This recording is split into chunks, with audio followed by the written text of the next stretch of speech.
محترم حضرات، اللہ جل شانہ کا بڑا فضل و کرم ہے اور اس کا انعام و احسان ہے کہ اس نے ہم لوگوں کو یہ دین عطا فرمایا۔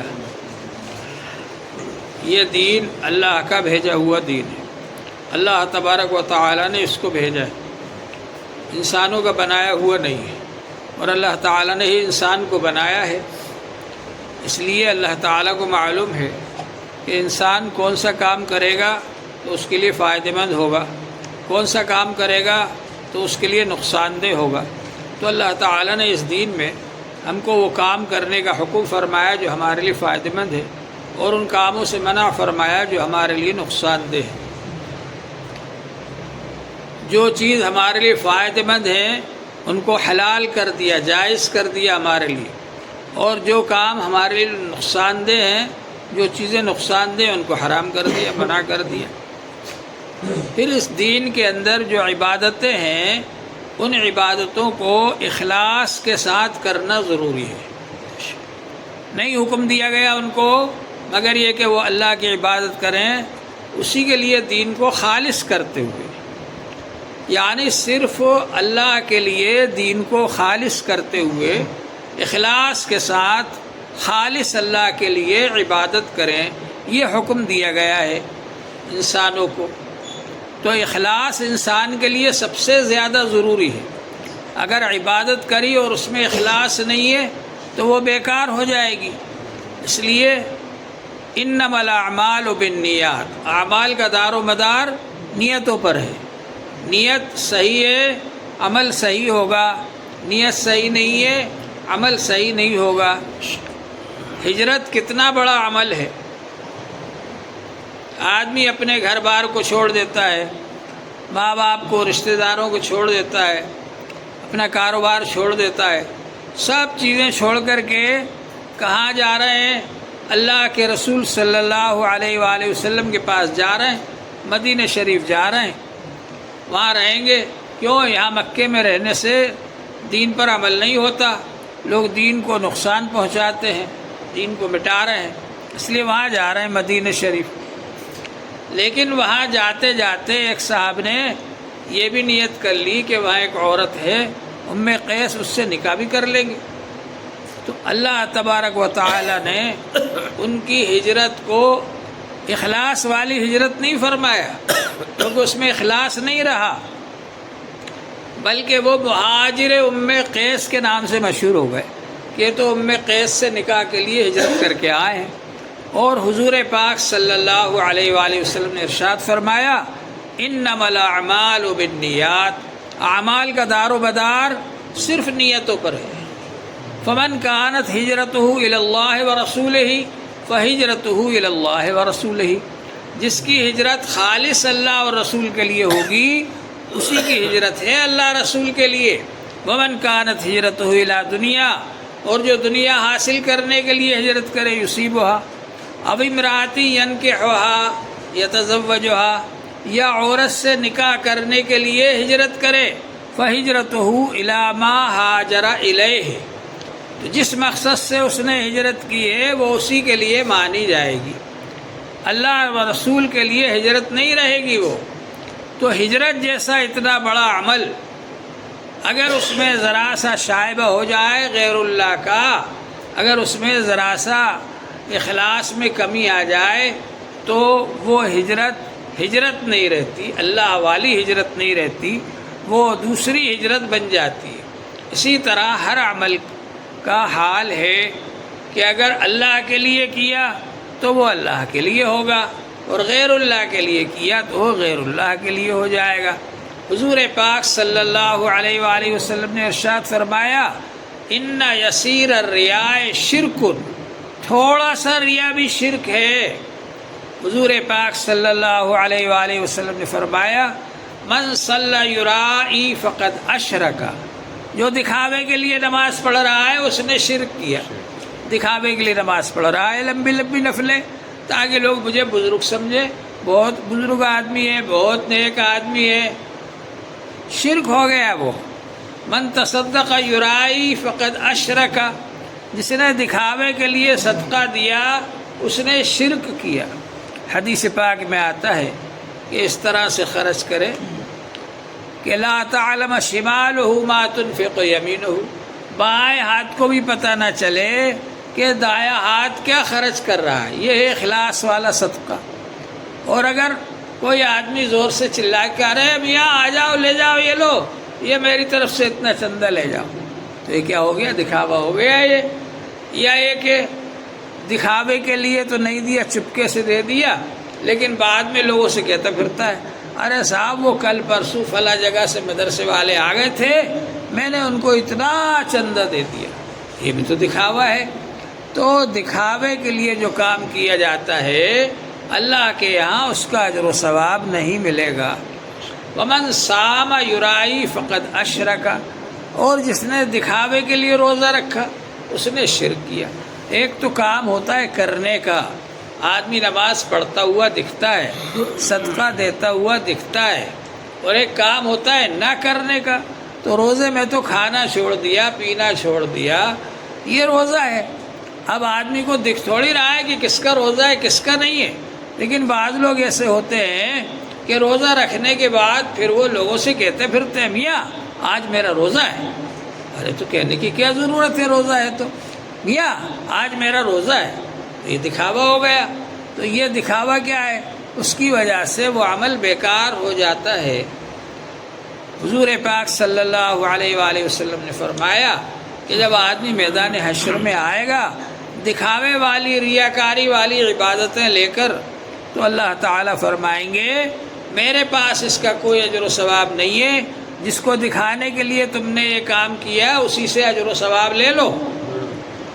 تو اس لیے اخلاص ہونا ضروری ہے، اور اخلاص بڑی مشکل سے آتا ہے آدمی کے اندر۔ بڑے بڑے لوگوں میں بھی اخلاص نہیں آتا، بڑی مشکل سے اخلاص آتا ہے۔ فرمایا ہے امام غزالی رحمۃ اللہ علیہ نے آخر ما یخرج عن قلوب الصدیقین حب الجاہ و حب المال۔ جب آدمی پڑھتے پڑھتے ذکر کرتے کرتے بزرگ بن جاتا ہے، اور بزرگ بننے کے بعد بھی ولی بن گئے، اور ولی بننے کے بعد بھی صدیق بن گئے، صدیقین کے دلوں سے بھی سب سے آخر میں حب جاہ اور حب مال نکلتی ہے۔ حب جاہ کے معنی لوگ مجھے بزرگ سمجھیں، بڑا سمجھیں، اس لیے نیک کام کرتا ہے کہ لوگ مجھے بزرگ سمجھیں، بڑا سمجھیں، یہ حب الجاہ ہے۔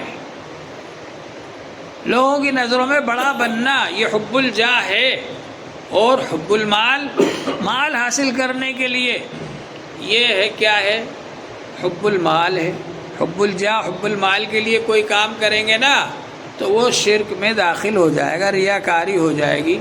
اس لیے نیک کام کرتا ہے تاکہ لوگ مجھے بڑا سمجھیں۔ حضور پاک صلی اللہ علیہ وآلہ وسلم نے ارشاد فرمایا قیامت کے دن ایک شخص کو لایا جائے گا، اس نے بہت صدقہ و خیرات کیے، بہت بڑا مالدار تھا وہ۔ اس سے پوچھا جائے گا، اللہ تعالیٰ پوچھیں گے تو نے میرے لیے کیا کرا؟ تو وہ کہے گا اللہ تعالیٰ میں نے تیرے لیے اتنے صدقے دیے، اتنے خیرات دیے، فلاں جگہ مدرسہ بنوایا، فلاں جگہ مسجد بنوائی، فلاں جگہ کنواں کھدوایا، فلاں جگہ سڑک بنوائی، اتنے سارے صدقہ و خیرات کرے، مسافر خانہ بنوایا، یہ بنوایا وہ بنوایا۔ اللہ تعالیٰ فرمائیں گے تو نے یہ سب اس لیے کیا تاکہ تجھ کو سخی کہا جائے۔ جو دنیا میں تیری سخاوت مشہور ہو گئی، اب یہاں تیرے لیے کچھ نہیں ہے، اور اس کو اوندے منہ دھکیل کر کے، اوندے منہ گرا کر گھسیٹ کر جہنم میں ڈال دیا جائے گا۔ اللہ تعالیٰ ہم سب کی حفاظت فرمائے۔ ایک شخص آئے گا، اللہ تعالیٰ اس سے پوچھیں گے بتا تو نے میرے لیے کیا کیا؟ وہ کہے گا اللہ تعالیٰ میں نے تیرے لیے بہت ساری جنگیں لڑیں، جہاد کیے، حتیٰ کہ میں نے اپنی جان قربان کر دی اور میں شہید ہو گیا تیرے لیے۔ اللہ تعالیٰ فرمائیں گے یہ سب تو نے اس لیے کیا تھا لیقال جریًا، تجھے بہادر کہا جائے، شجاع کہا جائے، دلیر کہا جائے، تجھے کہا جائے ارے میاں بہت بہادر آدمی ہے، نڈر ہے، بے باک ہے، اور بہت سے لوگوں کو جنگوں میں مار ڈالتا ہے۔ یہ سب دنیا میں تیری شہرت ہو چکی، تیرے لیے یہاں کچھ نہیں ہے، اور اس کو بھی اللہ تعالیٰ فرمائیں گے کہ گھسیٹ کر جہنم میں ڈال دیا جائے، اندھے منہ گھسیٹ کر۔ ایک شخص آئے گا، بہت بڑا عالم ہوگا، اللہ تعالیٰ اس سے پوچھیں گے تو نے میرے لیے کیا کیا؟ وہ کہے گا میں تو زندگی بھر پڑھتا رہا، پڑھاتا رہا، میں نے اتنے لوگوں کو پڑھایا اور یہ کیا وہ کیا۔ تو اللہ تعالیٰ فرمائیں گے یہ سب تو نے اس لیے کیا تھا تاکہ تجھ کو عالم کہا جائے کہ صاحب بہت بڑا عالم ہے، سب سے بڑا عالم یہی ہے دنیا کے اندر۔ تو وہ دنیا میں کہہ دیا گیا تجھ کو کہ سب سے بڑا بزرگ یہی ہے، سب سے بڑا عالم یہی ہے، یہ شہرت تیری دنیا میں ہو چکی، اب یہاں کچھ نہیں ہے تیرے لیے۔ اور اللہ تعالیٰ حکم فرمائیں گے اس کو بھی گھسیٹ کر اوندے منہ جہنم میں ڈال دیا جائے۔ اللہ جل شانہ ہم سب کی حفاظت فرمائے۔ حضرت ابو ہریرہ رضی اللہ تعالیٰ عنہ جب اس حدیث کو بیان فرماتے تھے تو بیان کرتے کرتے بے ہوش ہو جاتے تھے کہ اللہ تعالیٰ کے یہاں کیا ہوگا۔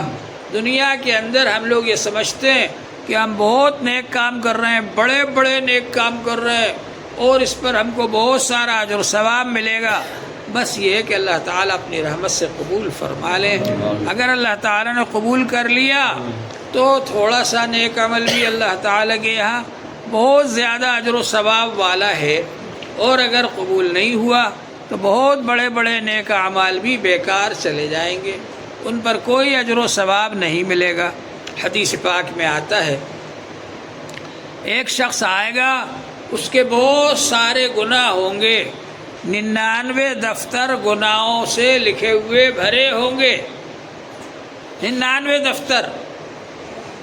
دفتر رجسٹر کو کہتے ہیں عربی میں، 99 رجسٹر بھرے ہوئے ہوں گے۔ اب وہ سوچے گا اتنے سارے گناہ لکھے ہوئے ہیں، رجسٹر پر رجسٹر آتے چلے جا رہے ہیں، کہاں بچ سکیں گے اپن؟ اب وہ سارے رجسٹر اس کے ایک پلڑے میں رکھ دیا جائے گا، اور اللہ تبارک و تعالی اپنے پاس سے ایک کاغذ کا پرزہ نکالیں گے، ایک کاغذ کا ٹکڑا نکالیں گے اور اس کو ایک پلڑے میں رکھ دیں گے، اور وہ جس طرف وہ کاغذ کا ٹکڑا رکھا جائے گا نیکی کے اعمال میں، نیکی میں تو وہ پلڑا بھاری ہو جائے گا۔ تو اس آدمی کو بڑا تعجب ہوگا کہ یہ کون سا نیک عمل ہے؟ تو اللہ تعالیٰ فرمائیں گے لا الہ الا اللہ محمد الرسول اللہ، ایک دن تو نے اخلاص کے ساتھ خالص ہمارے لیے یہ کلمہ پڑھا تھا تو ہم نے اس کو لکھوا کر رکھ لیا تھا، یہ کلمہ ہے تو نے اخلاص سے ایک دن پڑھا تھا۔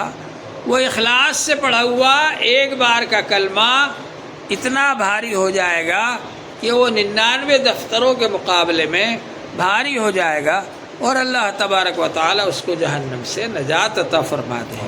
اس کو حدیث بطاقہ کہا جاتا ہے۔ بطاقہ کے معنی ایک کاغذ کا ٹکڑا، بطاقہ کارڈ کو کہتے تھے، اس زمانے میں کارڈ چلتا تھا، تو وہ کاغذ کا ٹکڑا جس پر کلمہ لکھا ہوگا لا الہ الا اللہ، وہ بھاری ہو جائے گا۔ حضور پاک صلی اللہ علیہ وآلہ وسلم نے فرمایا من قال لا الہ الا اللہ دخل الجنہ، جس نے لا الہ الا اللہ کہا وہ جنت میں جائے گا۔ من شہد اللہ الہ الا اللہ وان محمد الرسول اللہ حرم اللہ علیہ النار، مسلم شریف کی حدیث ہے۔